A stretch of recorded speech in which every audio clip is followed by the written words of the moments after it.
질문 하나 하고 말씀 시작하도록 할게요. 여러분에게 있어서 하나님은 어떤 분이십니까? 어떤 분들은요, 하나님이 어떤 분이세요? 물어보면 이렇게 답하는 사람들이 있어요. 하나님은 사랑이신 분입니다. 하나님은 은혜로우신 하나님입니다. 하나님은 기적의 하나님이었습니다. 이렇게 답한 분들이 있어요. 근데 반대로요, 어떤 사람들이 있냐면 하나님은 살아있는지 죽었는지 잘 모르겠습니다. 하나님은 너무 침묵만 하신 것 같습니다. 하나님은 나랑 상관없는 분 같습니다. 너무 멀게만 느껴집니다. 이렇게 답하는 사람들도 있을 거예요. 우리 중에는 없지만 세상 가운데는 있을 거예요. 각자 개인이 느끼는 것이기 때문에 사실대로만 답했다면 모두가 다 의미 있는 답변이라고 말할 수밖에 없을 거예요.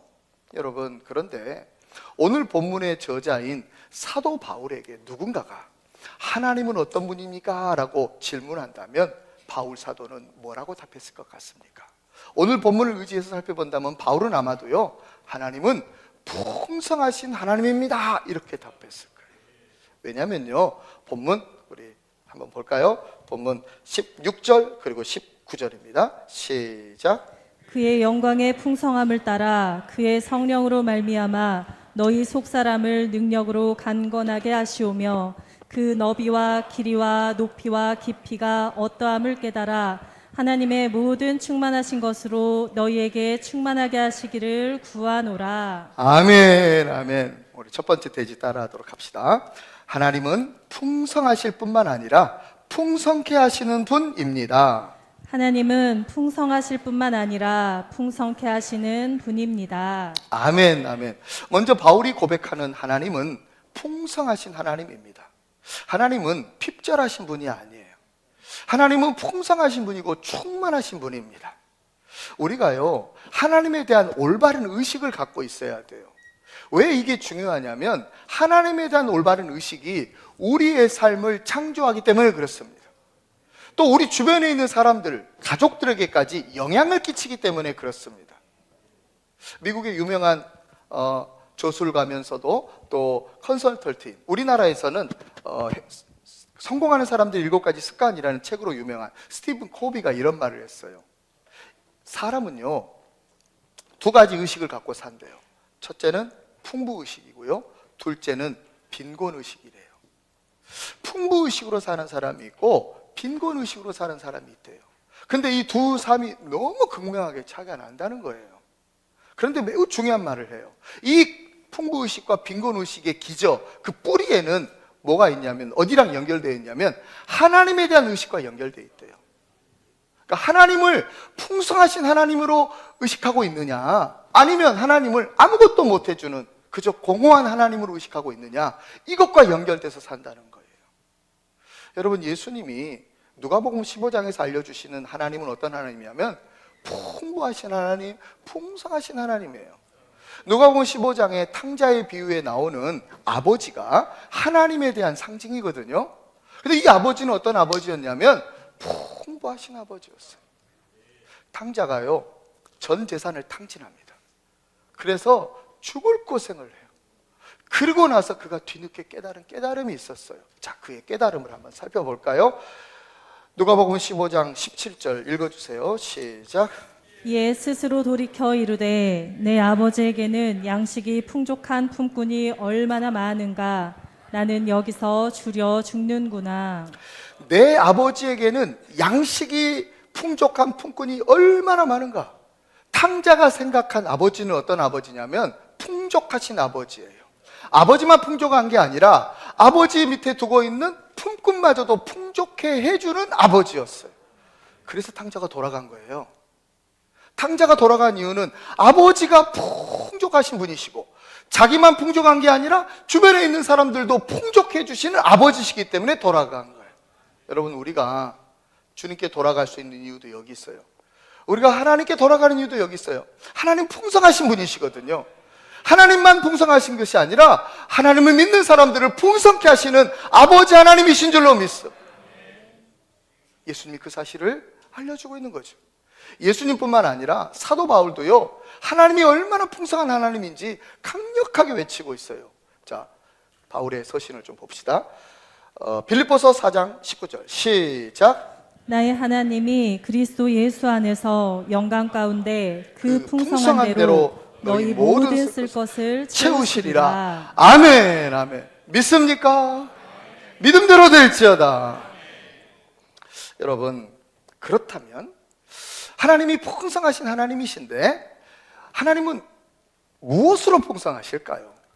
어떤 면에서 풍성하실까요? 사실 하나님 모든 것으로 풍성하신 분인데 대표적인 하나님의 풍성함 세 가지가 있어요. 그거 한번 살펴보고 이 대지 넘어갈게요. 첫째는 뭐냐면 따라해 보십시다. 하나님은 은혜가 풍성합니다. 하나님은 은혜가 풍성합니다. 에베소서 1장 7절 읽어볼까요? 시작. 우리는 그리스도 안에서 그의 은혜의 풍성함을 따라 그의 피로 말미암아 속량 곧 죄사함을 받았느니라. 아멘, 아멘. 그의 은혜의 풍성함을 따라. 여러분, 하나님은 은혜가 풍성하신 분이 하나님인 줄로 믿습니다. 은혜라는 것은요, 받을 자격 없는 자에게 베푸시는 하나님의 호의가 은혜예요. 은혜. 하나님의 은혜 없이 우리는 살 수 없는 자들이에요. 하나님의 은혜가 없다면 어떤 풍성함도 없는 거예요. 우리는 주님의 풍성한 은혜로 지금도 살고 있고 이 교회가 하나님의 은혜 가운데 있는 줄로 믿습니다. 두 번째, 하나님은 어떤 하나님이냐면 들어보세요. 따라합니다. 하나님은 사랑과 긍휼이 풍성합니다. 하나님은 사랑과 긍휼이 풍성합니다. 에베소서 2장 4절 볼까요? 시작. 긍휼이 풍성하신 하나님이 우리를 사랑하신 그 큰 사랑을 인하여. 아멘, 아멘. 하나님은요, 그 큰 사랑으로 가득하신 분이에요. 하나님은 긍휼이 풍성하신 하나님이에요. 근데 여기서의 긍휼이라는 것은요, 죄인을 너무너무 불쌍히 여기셔서 죄인에게 마땅히 내려야 될 처벌을 내리지 않는 긍휼을 말해요. 여러분, 죄인이라면 당연히 심판과 정죄와 진노와 저주를 받아야 돼요. 근데 하나님이요, 죄인들을 너무 불쌍히 여기고 긍휼히 여기셔가지고 그 같은 것들을 내리지 아니하신 거예요. 이게 복음 아니겠어요? 대신에 그 심판과 정죄와 진노와 그 저주를 누가 받았냐면 예수 그리스도가 받으셨어요. 십자가에서. 이게 복음이잖아요. 복음. 여러분, 우리는 그 큰 복음의 사랑을, 그 긍휼하신 그 풍성하심의 은혜를 받아서 우리가 구원받은 줄로 믿습니다. 하나님은 이 긍휼과 사랑으로 충만하신 분이 하나님임을 믿으시기 바랍니다.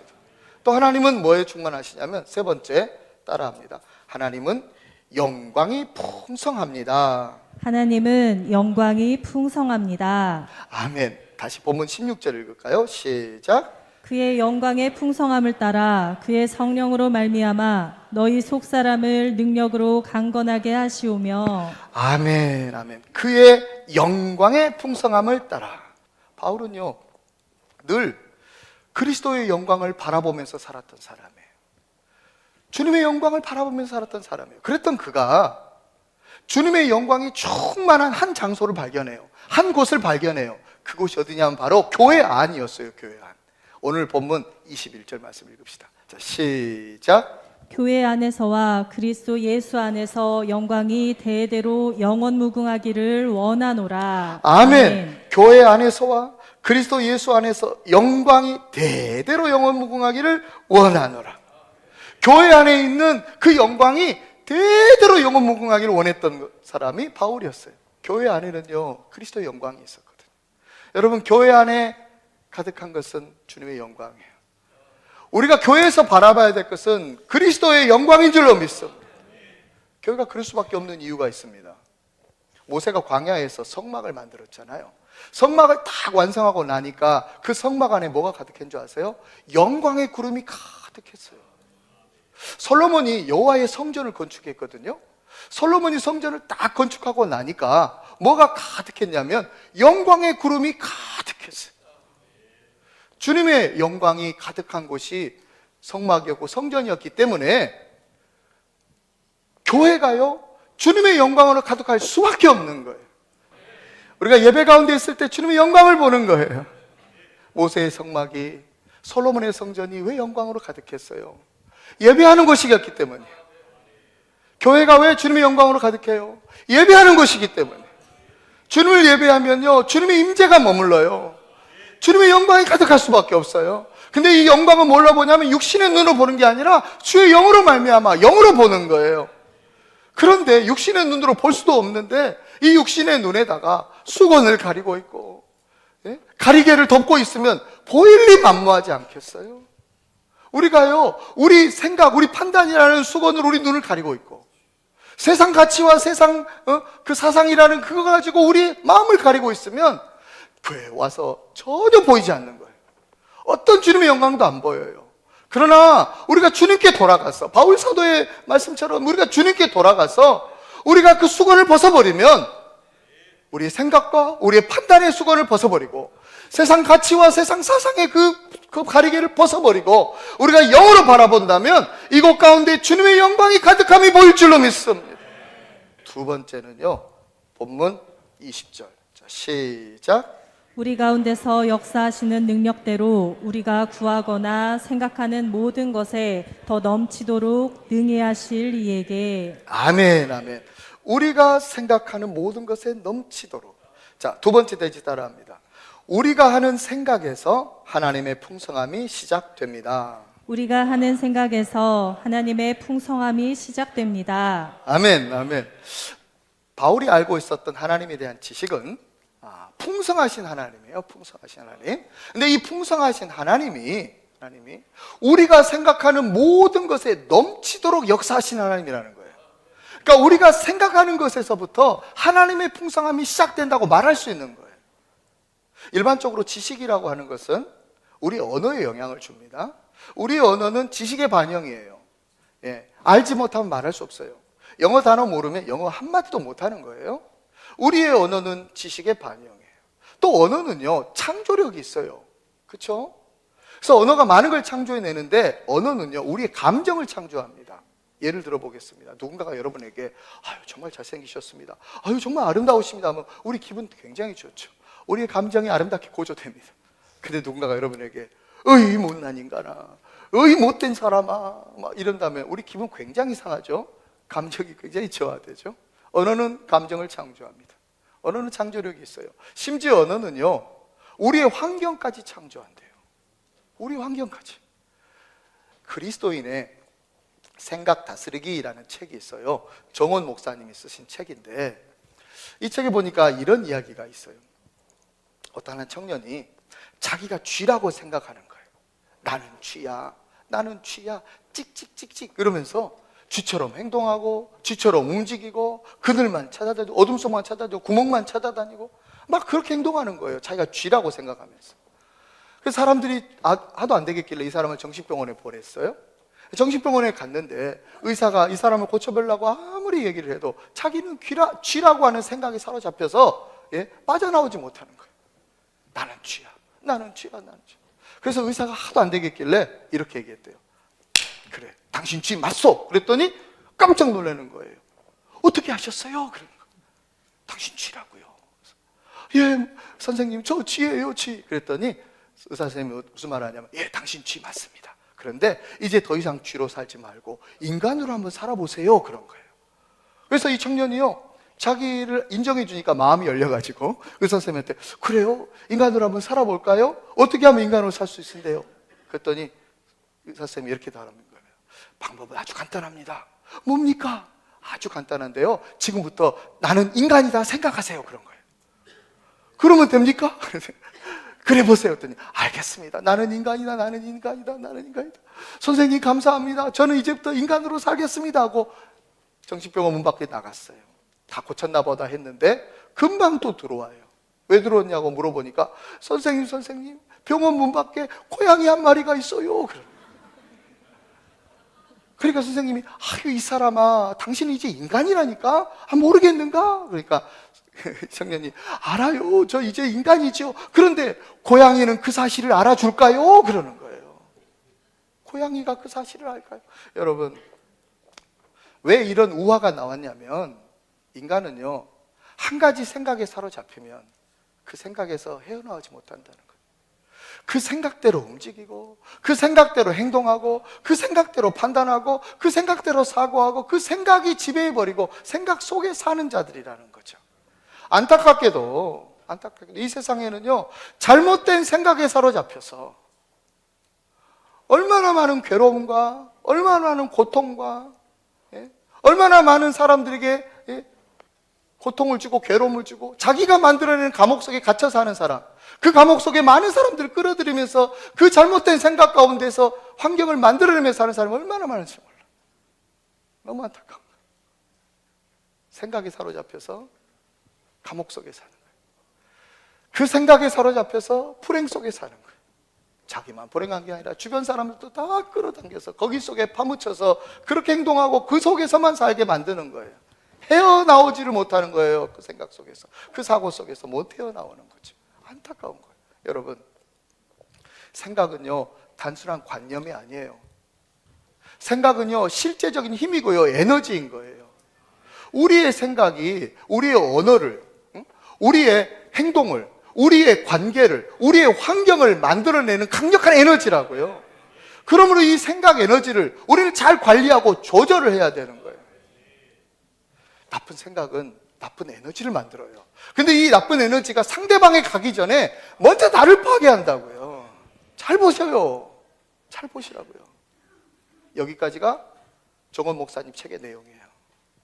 사랑하는 성도 여러분, 하나님의 풍성함은 우리의 생각에서부터 시작이 됩니다.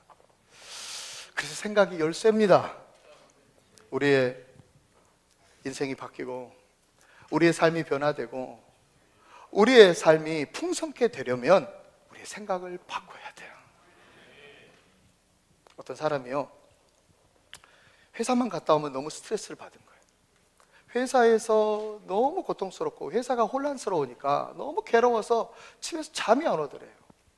며칠을 잠을 설친 거예요. 도저히 안 되겠길래 그날도 잠을 설쳐가지고 안 되겠다, 잠이 못 드니까 그냥 이불을 박차고 나왔어요.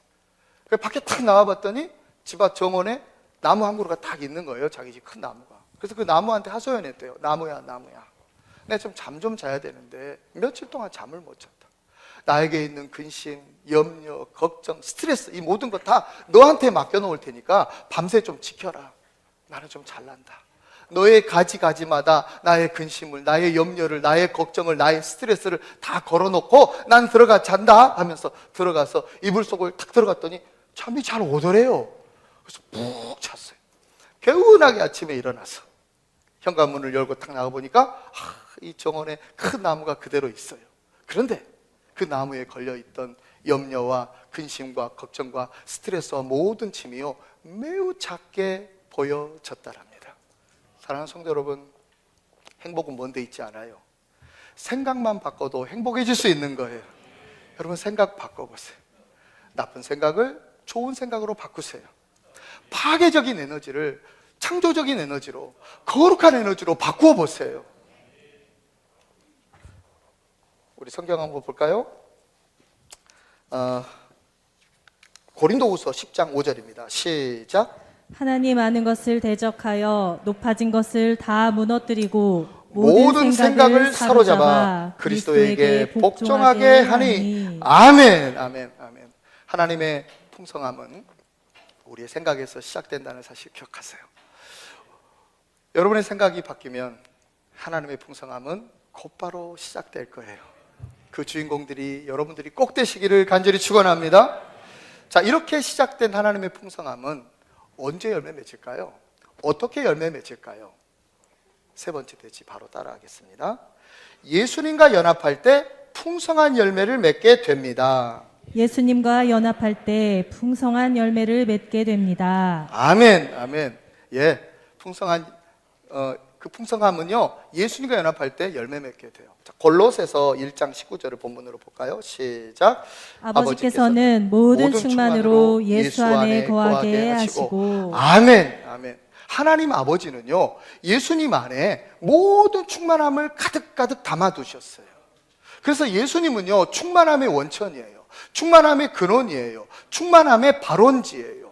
그러므로 우리가 예수 안에 있을 때 우리도 충만해지는 거예요.